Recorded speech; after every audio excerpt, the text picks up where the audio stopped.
ಹನುಮಂತು ಅವರು ಏನು ಇದಲ್ಲ ಏನೋ ವರ್ಷ ಕಂಡೀಷನ್ ಅಲ್ಲಿ ಮತ್ತೊಂದಲ್ಲ ಆತರ ಎಂತದು ಇಲ್ಲ, ಸಕ್ಕತ್ತಾಗಿ ಎಂಟರ್ಟೈನ್ ಮಾಡ್ತಿದ್ದಾರೆ, ಸಾಂಗ್ ಆಡ್ತಿದ್ದಾರೆ, ಸೂಪರ್ ಆಗಿ ಆಡ್ತಿದ್ದಾರೆ.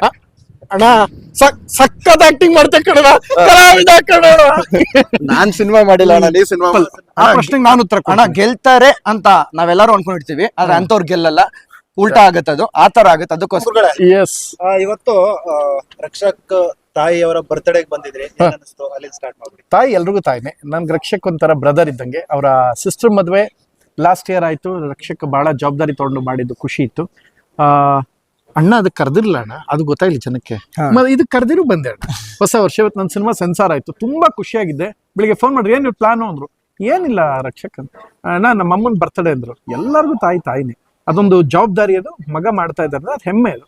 ಸೊ ಖುಷಿಯಾಗಿ ನಿಂತ್ಕೊಂಡು ನಾವು ಕೂಡ ನಮ್ಮ ಗೌರವ ಪ್ರೀತಿ ಏನು ಸಮರ್ಪಣೆ ಮಾಡಬೇಕು. ಅದಕ್ಕೋಸ್ಕರ ರಕ್ಷಕ್ ಅವರ ಅಮ್ಮನ ಬರ್ತಡೆಗೆ ನಾವು ನಿಂತ್ಕೊಂಡ್ವಿ, ಖುಷಿ ಆಯ್ತು. ರಕ್ಷಕ್ ಅವ್ರು ಹೇಳಿ, ಪ್ರಥಮ ಬಂದಿದ್ದಾರೆ ನಿಮ್ಮ ತಾಯಿ ಬರ್ತ್ಡೇ ಅವ್ರಿಗೆ. ಒಂದು ಫ್ಯಾಮಿಲಿ ಮೆಂಬರ್ ಇದ್ದಂಗೆ. ಚಿತ್ರರಂಗ ಅಂದ್ರೇನೆ ಒಂದು ಫ್ಯಾಮಿಲಿ.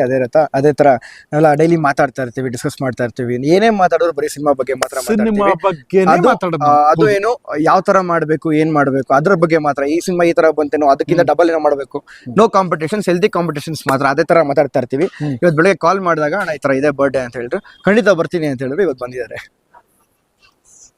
ಇನ್ನು ಈ ಬಾರಿ ಬಿಗ್ ಬಾಸ್ ಬಗ್ಗೆ ಏನಾದ್ರು ಫಸ್ಟ್ ಆರ್ ಬಾಸ್ನ ಕೇಳಿ, ಬಿಗ್ ಬಾಸ್ ಬಗ್ಗೆ ಆರ್ ಬಾಸ್ನ ಕೇಳಬೇಕು. ಯಾಕೆಂದ್ರೆ ಸೀಸನ್ 10 ಈಗ ಮುಗಿಸ್ಕೊ ಬಂದಿರೋದು, ಆರ್ ಬಾಸೇ ಹೇಳ್ಬೇಕು ಬಿಗ್ ಬಾಸ್. ಯಾವ ಆರ್ ಬಾಸು ಇಲ್ಲ, ಅಲ್ಲಿ ಸುದೀಪ್ ಅಣ್ಣ ಇದಾರೆ, ಅವರೇ ಬಿಗ್ ಬಾಸ್ ನಮ್ಗೆ. ಅದಕ್ಕೋಸ್ಕರ ನೋಡ್ತಾ ಇದೀವಿ, ಸಿಕ್ಕಾಪಟ್ಟೆ ಎಂಜಾಯ್ ಮಾಡ್ತಿದೀವಿ. ಸಕ್ಕತ್ತಾಗಿದೆ ಶೋ, ಎಲ್ಲ ಕಂಟೆಸ್ಟೆಂಟ್ಸ್ ಸಕ್ಕತ್ತಾಗಿ ಆಡ್ತಿದ್ದಾರೆ. ಎಲ್ರಿಗೂ ಆಲ್ ದಿ ಬೆಸ್ಟ್, ಹುಷಾರಾಗಿ ಆಡ್ಲಿ. ಯಾಕಂದ್ರೆ ಇನ್ನೇನು ಫಿನಾಲೆ ಹತ್ತತ್ರ ಬರ್ತಿದ್ದಾರೆ. ಯಾರು ಮನಸ್ತಾಪಗಳಾಗ್ಲಿ ಮಾತುಗಳಾಗ್ಲಿ ಅದು ಬೇರೆ ಬೇರೆ ರೀತಿಲಿ ಹೋಗೋದು ಬೇಡ. ಒಳ್ಳೆ ಹೆಲ್ತಿ ಕಾಂಪಿಟೇಷನ್ಸ್ ಆಗ್ಲಿ. ಯಾರು ಕಪ್ಪೆತ್ತಿದ್ರು ನಮ್ಮವ್ರು ಕಪ್ಪೆತ್ತಿದಂಗೆ, ನಮ್ಮ ಕನ್ನಡದವರೇ ಕಪ್ಪೆತ್ತಿದಂಗೆ ಖುಷಿ ಆಗುತ್ತೆ. ಈ ಬಾರಿ ಹನುಮಂತ್ ಅವರು ಗೆಲ್ತಾರೆ ಅಂತ ತುಂಬಾ ಜನ ಹೇಳ್ತಾ ಇದ್ದಾರೆ.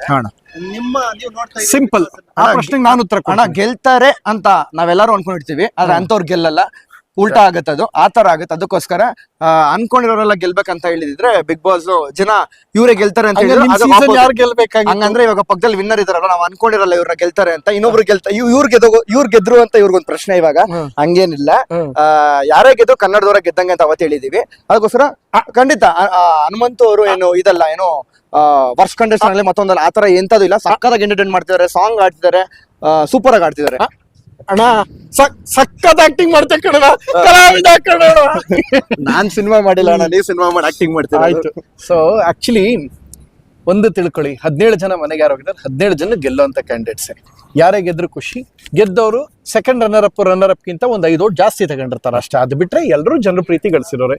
ಐಶ್ವರ್ಯ ಇರ್ಬೋದು, ಅಂಡ್ ಎಲ್ಲರೂ ಚೆನ್ನಾಗಿ ಆಡ್ತಾ ಇದ್ದಾರೆ. ನನ್ನ ಮಂಜು ಅವ್ರು ಇರ್ಬೋದು, ಪ್ರತಿಯೊಬ್ರು ಅವ್ರದೇ ಆದ ಶೈಲಿಯಲ್ಲಿ ರಂಜಿಸ್ತಾ ಇದ್ದಾರೆ. ನಾನು ನೋಡ್ತಾ ಇರೋದು ಒಂದೇ ಕಾರಣ, what I'm today because of big boss.